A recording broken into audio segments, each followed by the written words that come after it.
ময়মনসিংহের গফরগাঁও উপজেলার কোলাহলমুক্ত প্রাচীন ও ঐতিহ্যবাহী শিক্ষা প্রতিষ্ঠান খোদাবক্সপুর ফাজিল মাদ্রাসা এই অঞ্চলের মানুষকে ধর্মীয় শিক্ষা সহ আধুনিক শিক্ষায় শিক্ষিত করার প্রয়াসে 1938 সালে এই অঞ্চলে শিক্ষা অনুরাগী সমাজসেবক মানব হিতৈষী ব্যক্তি মাওলানা আব্দুল হাই প্রতিষ্ঠা করেন খোদাবক্সপুর ফাজিল মাদ্রাসা। এই শিক্ষা প্রতিষ্ঠানের মাধ্যমে আলোকিত হয়েছে হাজার হাজার শিক্ষার্থী। প্রায় 90 বছরে আমূল পরিবর্তন ঘটেছে সমাজ রাষ্ট্র ব্যবস্থা থেকে শুরু করে সব জায়গায়। সময়ের স্রোতে হারিয়ে গেছে পুরনো অনেক জানা অজানা স্মৃতি। নানান প্রতিকূলতার মধ্য দিয়ে ও কালের সাক্ষী হয়ে এখনো দাঁড়িয়ে আছে কিছু শিক্ষা প্রতিষ্ঠান।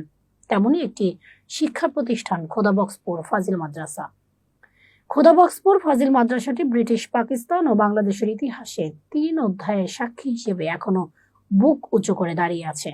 শৈশব, কৈশোর ও যৌবন পেরিয়ে বার্ধক্যে উপনীত হয়ে আবার নব যৌবনা লাভ করেছে এ প্রতিষ্ঠান।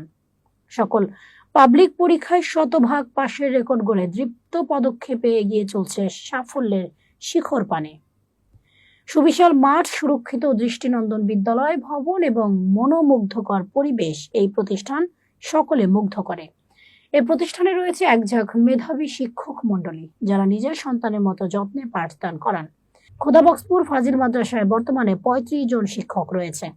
এই প্রসঙ্গে খোদাবক্সপুর ফাজিল মাদ্রাসার অধ্যক্ষ মাওলানা মোহাম্মদ বদরুল আলম বলেন, বিসমিল্লাহির রহমানির রহিম, আলহামদুলিল্লাহি ওয়া কাফা ওয়া সালামুন আলা ইবাদিহিল্লাযিনা ইসতাফা, আম্মা বা'দ।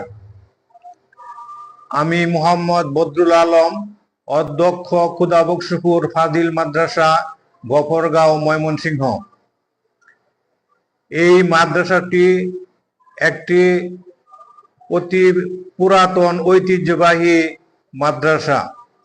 ইহা প্রতিষ্ঠা করেছিলেন এলাকার সর্বজন শ্রদ্ধেয় আলেম মরহুম মাওলানা আব্দুল হাই সাহেব।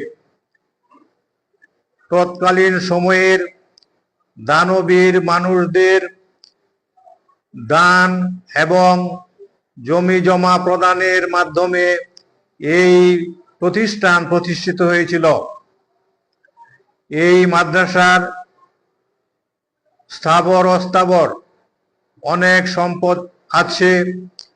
এই মাদ্রাসা যুগে যুগে অনেক আলেমে দ্বীন তৈরি করেছে। আজকে সেই আলেমগণ দেশের বিভিন্ন প্রান্তে দ্বীনের আলো ছড়াচ্ছে। এই মাদ্রাসা যখন প্রতিষ্ঠিত হয় তখন